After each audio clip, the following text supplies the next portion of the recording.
Mirza television కి స్వాగతం.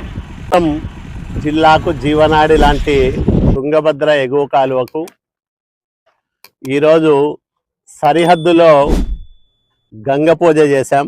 మునుపెన్నడూ లేని విధంగా మొట్టమొదటిసారిగా జూలై 20 తేదీ లోపలే, అంటే జూలై 4వ వారంలో లేదా ఆగస్టులో ఎప్పుడు నీళ్లు తీసుకునే వాళ్ళం.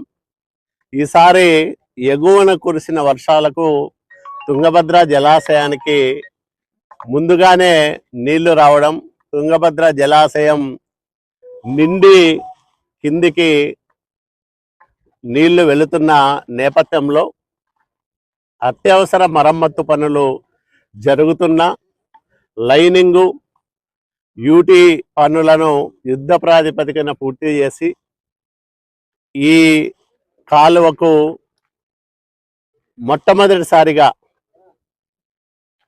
అతి తక్కువ సమయంలో పనులు చేసిన చరిత్ర సృష్టించాం.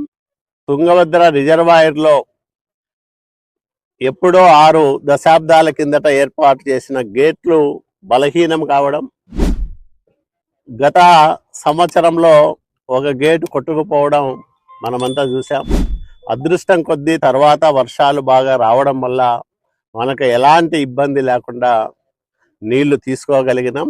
రికార్డు స్థాయిలో, అంటే బచావత్తు అవార్డు ప్రకారం 32 టీఎంసీలు మనకి రావాల్సి ఉంటే 32.5 టీఎంసీలు అంతే పరిమాణంలో మొట్టమొదటిసారిగా గత సంవత్సరం తీసుకోగలిగినాం. ఇది కూడా ఒక రికార్డు. మన వాటా తక్కువ ఉన్నా కేసీ కెనాల్ వాటాల్లో కొంత తీసుకొని ఎప్పటికప్పుడు ప్రభుత్వంతో చర్చించి ఆర్థిక శాఖ మంత్రి పయ్యావుల కేశవ్ గారు, నేను సకాలంలో ప్రభుత్వం దృష్టికి ఈ జిల్లా రైతాంగం పరిస్థితిని తెలియజేసి ఎక్కువ నీటిని తీసుకురాగలిగాం. ఈ సంవత్సరం కూడా మన వాటా 23 టీఎంసీలుగా నిర్ణయించింది తుంగభద్ర బోర్డు. నాకు నమ్మకం ఉంది ఈ వాటా ఇంకా పెరుగుతుంది. తప్పకుండా మంచి వర్షాలు ఉన్నాయని వాతావరణ శాఖ చెప్తున్న నేపథ్యంలో ఇంకా అదనంగా కోటా తీసుకొస్తాం. ఎలాంటి డోకా లేదు. రైతులందరినీ నేను ఒకటే విజ్ఞప్తి చేస్తా ఉన్నా, నీరు అనేది చాలా విలువైనది, పవిత్రమైనది.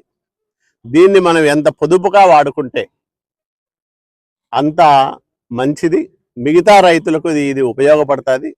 కాబట్టి అనవసరమైన వృధా ఎక్కడా కాకుండా అధికారులకు సహకరిస్తూ పంటలు సక్రమంగా పండించుకోవడానికి ఎలాంటి ఇబ్బందులు లేకుండా చూస్తాం మేము. మీరు అధిక దిగుబడులు సాధించి మీరు ఆనందంగా ఉంటేనే ప్రజాప్రతినిధులుగా మాకు కూడా సంతోషం అనిపిస్తుంది. కాబట్టి రైతు సోదరులందరికీ నేను కోరేది 2 విషయాలు. సకాలంలో పంటలు పెట్టుకోండి, తక్కువగా నీటిని వాడుకోండి, నీటి వృధాను ఎక్కడికక్కడ అరికట్టండి. అందరికీ నీళ్ళు అందే విధంగా సమిష్టి బాధ్యతగా ఈ నీటిని సద్వినియోగం చేసుకుందామని నేను మనవి చేస్తా ఉన్నా.